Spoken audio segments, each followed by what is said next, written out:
America is telling us to have more kids. They want us to have more kids. Kids are super expensive.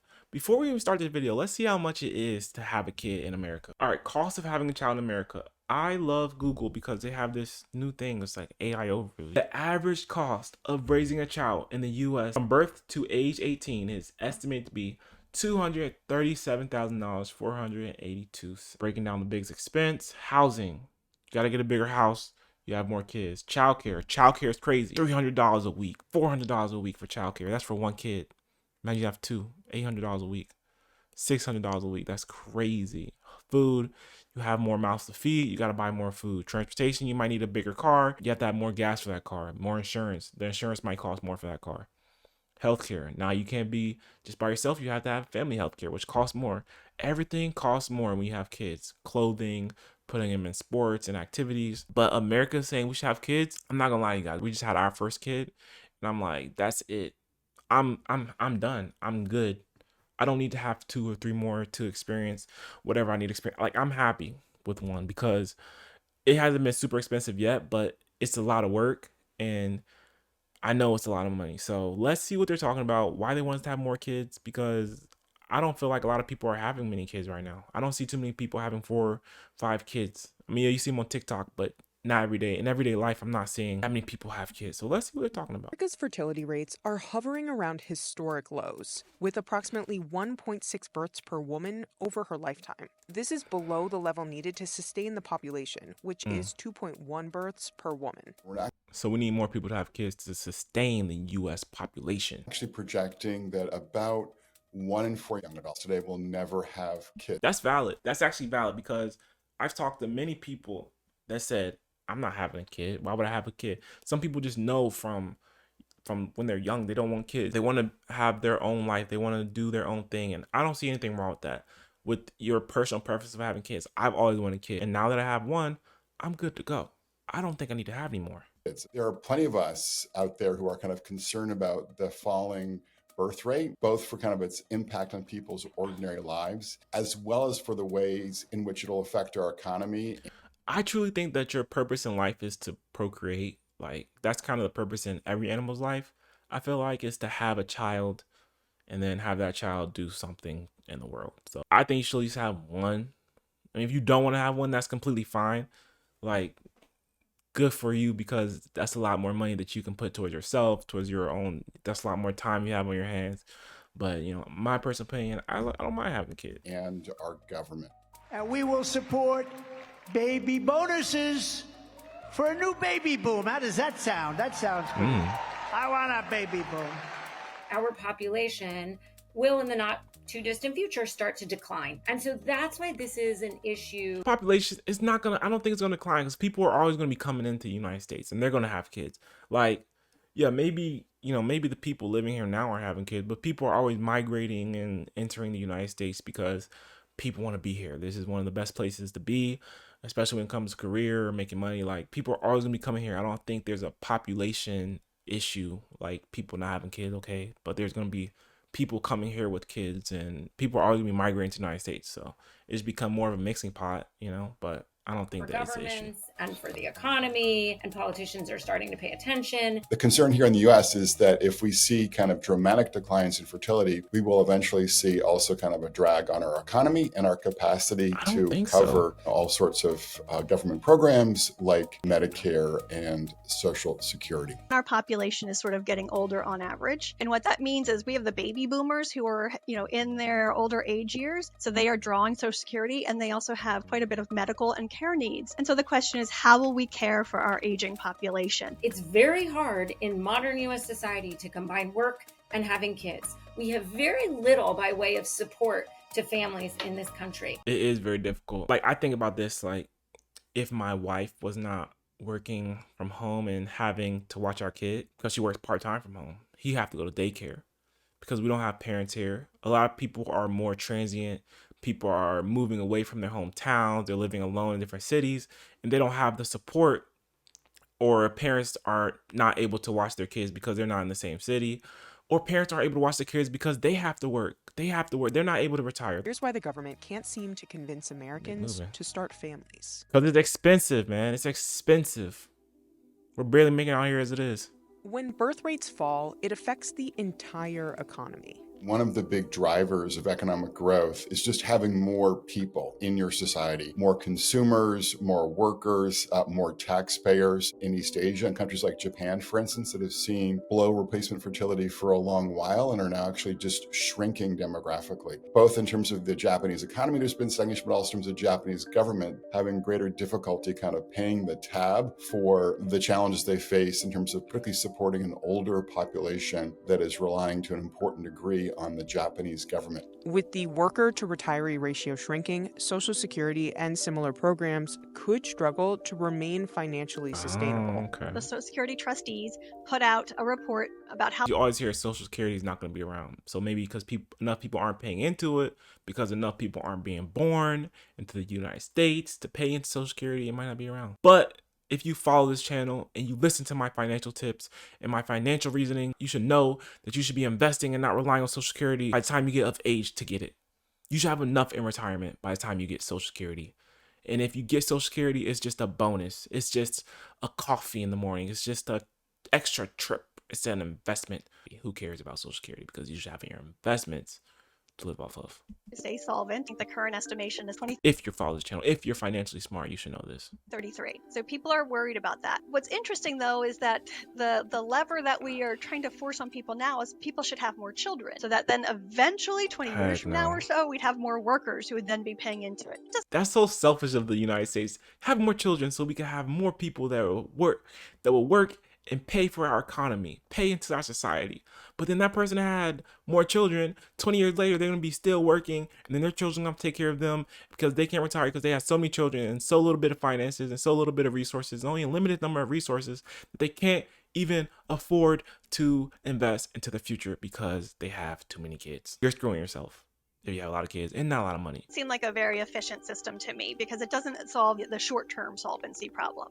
Leaders across the U.S. political spectrum have proposed ways to address the birth rate decline. You've got Elon Musk, who is essentially having the ear of the president and in the White House, and he's very much interested not only in increasing birth rates, but this notion that the best and brightest should really be reproducing. And then you have someone like J.D. Vance. So let me say very simply, I want more babies in the United States of America.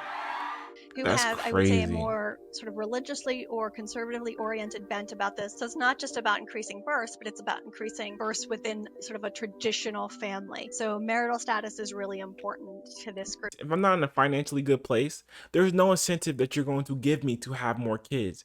Just that $2,000 extra or $3,000, whatever you want to give me for a child tax credit, is not going to influence me to have kids. Kids are costing $250,000 over 18 years. I have to be in a good financial position. So if you want me to have kids, you better put me in a good financial position. Send me some money, make the economy great. So I can actually even think about it because I can't think about kids when I'm struggling to pay rent, when I'm struggling to pay for my groceries, when I'm struggling to pay for my bills. I can't even think about having kids. But maybe if I'm in a better economy where, those things are taken care of, or maybe I get paid enough where I'm smart financially, because I think it comes in with that as well. It's not always the economy. Sometimes I think it's the person or whoever is making the money that's making the bad decisions. Why would I have to bring a kid into this world when I'm struggling? Some people do it, and I don't think it's the best decision, but you're an adult, you make your own decision.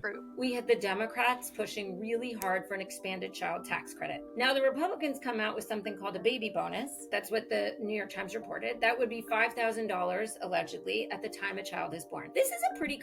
That's not enough. What is $5,000 going to do? Your hospital bill is $20,000. Like, what's $5,000 going to do? It's gone in a year. Spend that on going on Disney. You're going to spend that going on vacation. $5,000 is not worth having a whole kid. Like, if you're on the edge of I want to have a kid or I don't want to have a kid, $5,000 is not going to push you over. Common policy in other countries that there's some extra child allowance, child tax credit, baby bonus sent to parents when they have a newborn. Having a newborn is expensive. Both political Heck yeah, parties it's have expensive. proposed policies that provide money to families either in the form of direct cash or tax refunds. But experts say one-off proposals are not likely to move the needle for families. No. The kinds of financial incentives or benefits that we're providing just really aren't enough to change the calculus of a trade-off of bringing a child into one's household or family.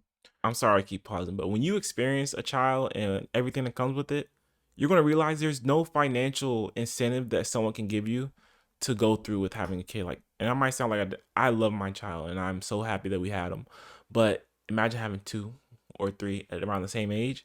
Like, there's no money incentive. There's no incentive that you can give me. See, man, that's an 18-year commitment. It's not just a 1-year cost. Yeah. In particular, the $5,000 baby bonus that's being sort of bandied about is not likely to budge fertility rates. No. The United States lacks key policies that other comparable nations have that could potentially encourage family formation, such as federal paid parental leave, flexible work, and some fertility care access.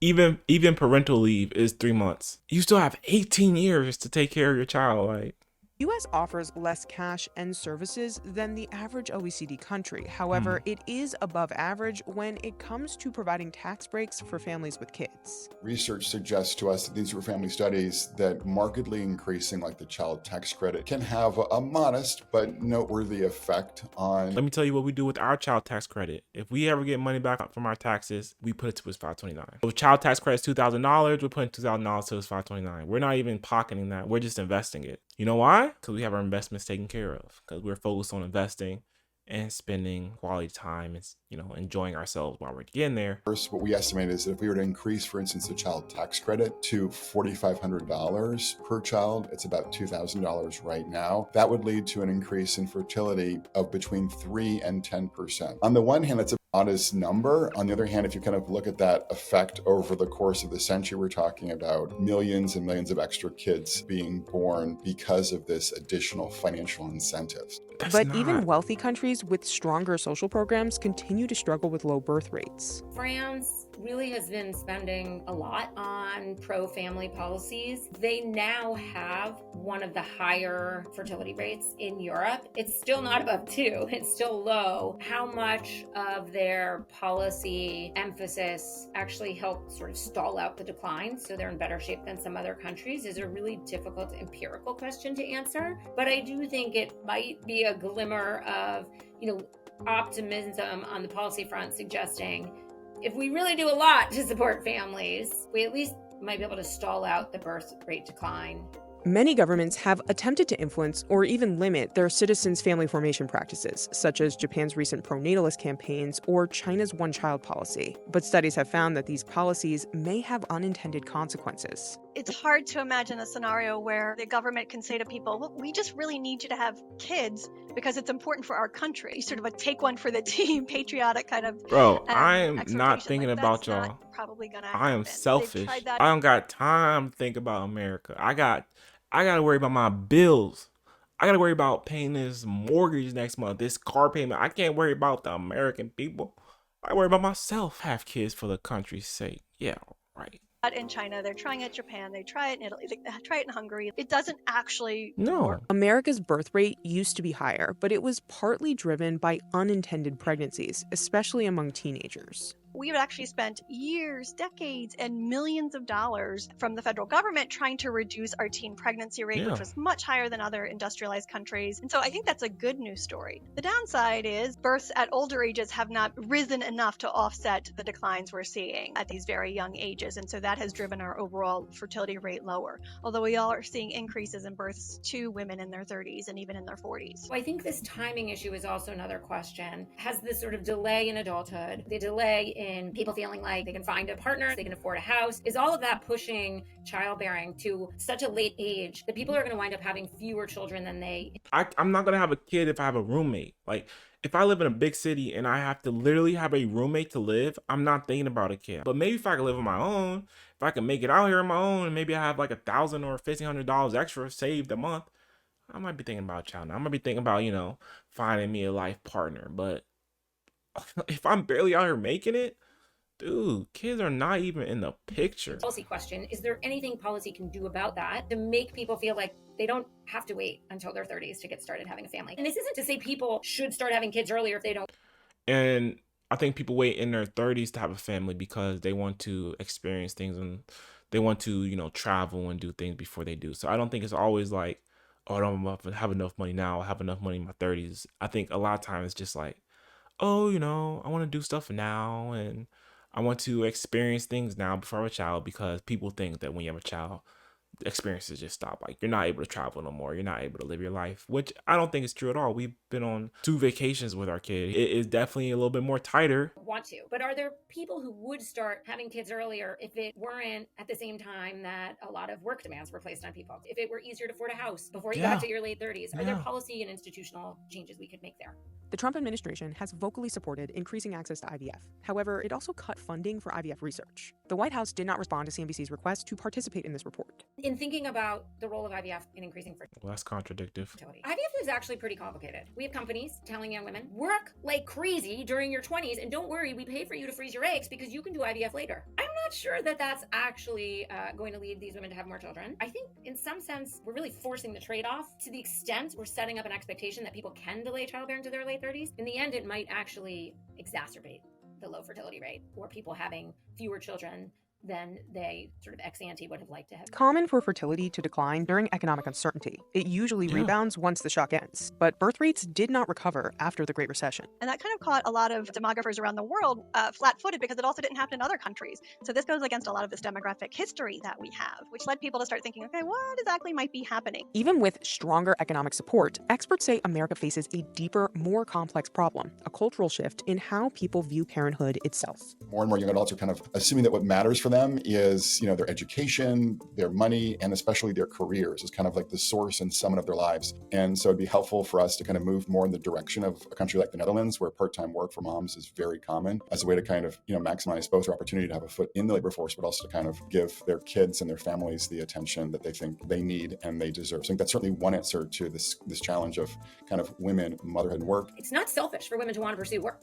Women also need to financially protect themselves. Parenting is really hard now. We're expected to do a lot. It's really intense. Kids aren't just running around the neighborhood, right? Coming back for dinner. If you're making a rational calculation, am I going to be the one who steps back, who really specializes in raising children and then leaving myself financially exposed? I think that's a decision that some people are making. That's like something as an economist start to tinker. It's a good thing. Like, me and my wife talk about that because, like I said, I am the main breadwinner and I do have the retirement. She's a beneficiary and all, but is she financially protected for something to happen if we were divorced? She wasn't able to build that career because she's working part-time and also being a stay-at-home mom, but I'm able to. So she's not able to invest in her 401k or her Roth IRA. It's definitely a lot of gray area, but having a kid is just personal decision. And I don't think that the government or the United States or your country is going to do anything or be able to do anything to make you have one, besides help lower the cost of living. Like, that will help you decide whether you're able to have a kid in this economy or not. We know how to suggest changes to the tax code. We're less adept at suggesting changes in bargaining between men and women, but I do think there's real evidence suggesting that matters. The matter of fact is, it's too expensive to have a child. And if you're barely making ends meet, why would you even consider having a child? Some people do still have kids, but if I can't even afford to invest in my future, why would I go out here and have a child? I mean, it just doesn't make sense. Maybe if the government's able to lower housing, lower food, lower transportation, maybe we get wage increases, we might consider having a child, but it's a personal decision on whether you want to have a child or not. And I don't think there's any incentive out there. There's no bonus. There's no reward that you can give someone for them to have a kid. Yes, I guess it is a problem because we do need more people working. We need more people investing into our market. We need more people spending in our economy. What is the best way to attack it? What's the best way to get us to have more kids? Comment that down below.